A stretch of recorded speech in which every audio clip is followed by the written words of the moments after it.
예, 저 이제 내일 퇴원하게 됩니다. 이번 한 날로부터는 12일째, 수술한 날로부터는 11일째 되는 날입니다. 내일 퇴원하니까 이번 한 날로 13일째, 수술한 날로부터 12일째 퇴원하게 되는 거죠.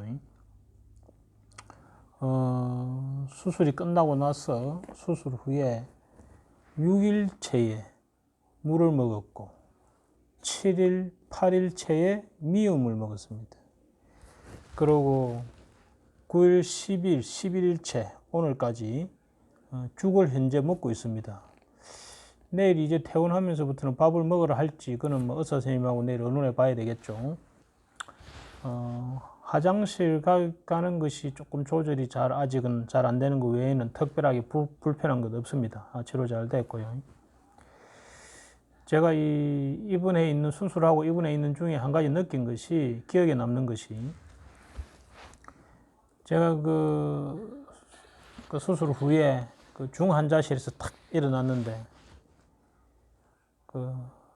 되게 아프더라고요. 그래서 저도 모르게 감을 탁 친 모양인데 간호사 선생님께서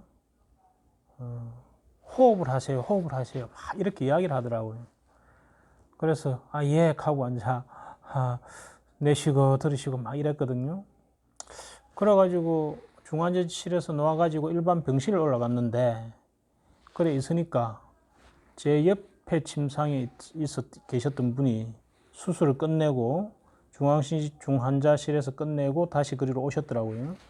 그래서 그분이 딱 오는데 그 간호사님들이 따라오셔가지고 환자분 호흡을 열심히 하세요. 호흡을 잘해야 회복이 빨리 됩니다. 이렇게 이야기하더라고요. 그때 제가 띵 하더라고요.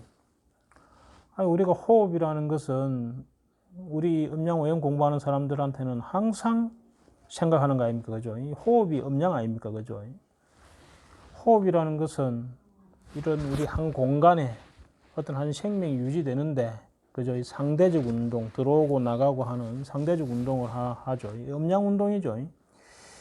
이 음양이라는 것은 양 하나, 하나가 별개로 존재하지 못하죠. 항상 두 개가 운동 방향은 다르지만 한 공간에 같이 있어야 됩니다. 그죠? 그런데 우리가 가만히 생각해 보면 이 사람이 죽고 살고 하는 이곳에, 이 병원에, 그것도 마취가 끝나고 난 환자한테, 우리가 마취가 됐다는 것은 무극 상태로 들어간 거고, 거기서 탁 깨었다는 것은 이제 막 음양이 시작됐다는 거잖아요.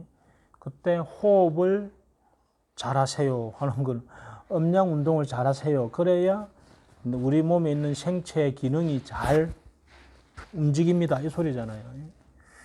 그래서 야, 이분들이 이 음양에 대해서 아주 잘 알고 있구나, 이제 이런 생각을 하게 됐죠. 우리가 가만히 생각해 보면 부부라는 것도 음양 아닙니까? 그죠? 그래서 부부라는 것도 서로 주고받고 그죠? 이것이 잘 되어야 한 가정이라는 것이 잘 움직이게 되잖아요. 그래서 우리가 호흡을 가만히 생각해 보면 먼저 호하고 뱉어내고 그 다음에 흡한단 말입니다. 그래서 뱉어내는 게 먼저고 그 다음에 받아들이죠. 그래서 먼저 비우고 나야 그 다음에 채울 수 있잖아요. 그래서 우리가 이 사람 관계, 특히 우리 가장 가까운 부부 관계나 부자 관계나 또는 상하 관계나 어떠한 관계가 형성되는, 음양이 형성되는 곳에서는 항상 이렇게 먼저 내가 비워야 또 그를 받아들일 수 있고 용납할 수 있지 않나, 이렇게 싶습니다. 그래서 이것이 음양 주고받음이 잘 될 때 그 가정이 건강하고, 그죠? 그 사회가 건강하고 우리 몸이 건강하겠죠. 우리 이 음양이라는 것은 어디에도 있는 것인데, 그런데 이 주고받음이, 이 호흡이 잘 안 되는 사람은 깔딱거리게 되죠. 호흡을 못 받아들이니까, 그죠? 깔딱깔딱 한단 말입니다. 그래서 우리가 잘 건강하게 오래 살려면 호흡을 잘 해야 되듯이, 길게 잘 해야 되듯이 우리 사람 관계도 이런 서로 주고받는 먼저 나를 비우고 그를 받아들일 줄 알고, 그죠? 하는 그런 서로 주고받음에 있어서를 잘해야 되겠다 하는 생각을 해봤습니다.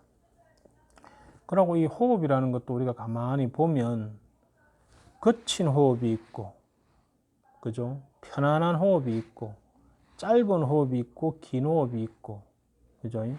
호흡도 종류가 여러 가지죠. 격렬한 호흡도 있고, 그죠? 근데 그 호흡마다 다 의미가 있는 것 같고, 우리가 사람과의 관계에 있어서도 그런 짧은 호흡을 하는 사람이 있고, 격렬한 호흡을 하는 사람이 있고, 편안하고 긴 호흡을 하는 사람과 다 관계가 달라지는 것 같습니다. 그 하나하나에 이 세상이 만들어지는 것 같아요.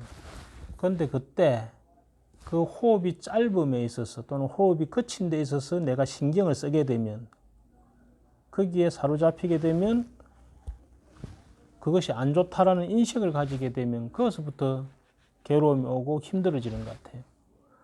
그래서 우리가 호흡을 할 때 어떤 때는 편안하게 숨이 들어왔다 나갔다 들어왔다 하기도 하고, 우리가 막 달리기를 하고 나면 숨이 깔딱깔딱 하잖아요. 그럴 수도 있고, 그죠? 또 우리 감정 상태에 따라서 막 변하잖아요. 그래서 그때 항상 우리 명상이나 이런 호흡 하시는 분들 이야기 들어보면 그냥 지켜볼 뿐이지 그 호흡을 더 편안하게 하려고 억지로 할 필요가 없다고 하거든요. 거치면 거친 줄 알고, 그죠? 급하면 급한 줄 알고, 길면 긴 줄 알고, 짧으면 짧은 줄 알면 될 뿐이지. 그것이 아이고 이거 짧아서 안 좋다, 길어서 좋다, 막 이런 좋고 나쁨을 가리는 순간부터 이 망상이 막 일어난다고 하거든요. 그래서 우리가 이 사람 관계에 있어서도 우리가 다 뭐 편안한 관계만 있을 수는 없잖아요. 우리가 살다 보면. 그래서 어려우면 어려운 대로, 그죠? 그 호흡이 짧으면 짧은 대로, 호흡이 거치면 거친 대로 그냥 그것을 단지 내가 이 사람하고의 관계는 좀 이렇게 호흡이 짧구나, 좀 거칠구나, 이 사람은 내가 아주 편안하고 길게 하는구나 하고 알아차릴 뿐이지, 그것에 대한 좋고 나눔을 나누지 않는, 그죠? 그래야 더 건강하지 않을까, 행복하지 않을까 이렇게 생각이 되고요. 아울러 어쩔 수 없이 항상 가까이 있어야 하는 사람들, 그죠? 부부라든지 부자라든지 친구라든지 이런 가까이 있는 관계하고는 되도록이면 편안하고 부드러운 호흡을 주고받게 하기 위해서 먼저 나를 비우는, 그죠? 그래서 그를 받아들일 수 있는, 그죠? 그럼 우리가 호흡을 잘 해서, 호흡이 시작이자 끝이죠. 호흡이 있어야 사는 거고, 호흡이 끊어지면 죽는 거죠. 그래서 그 음량의 운동, 호흡을 잘 해가지고 우리 건강하고 잘 살았으면 좋겠습니다. 그래서 제가 내일 이제 퇴원하게 되면 13일 만에 퇴원하게 되는데, 이 호흡에 대해서 이 간호사님한테 한 수 배우고, 앞으로 나도 내 건강적으로 이 호흡하는 것, 그 다음에 사람 관계에서도 특히 가까운 사람하고 관계에서 호흡에 대해서 좀 잘해야 되겠다 하는 생각을 하게 되었습니다. 여러분 응원해주고 격려해줘서 감사하고, 앞으로 좀 회복이 되는 대로 또 좋은 모습으로 찾아뵙도록 하겠습니다. 감사합니다.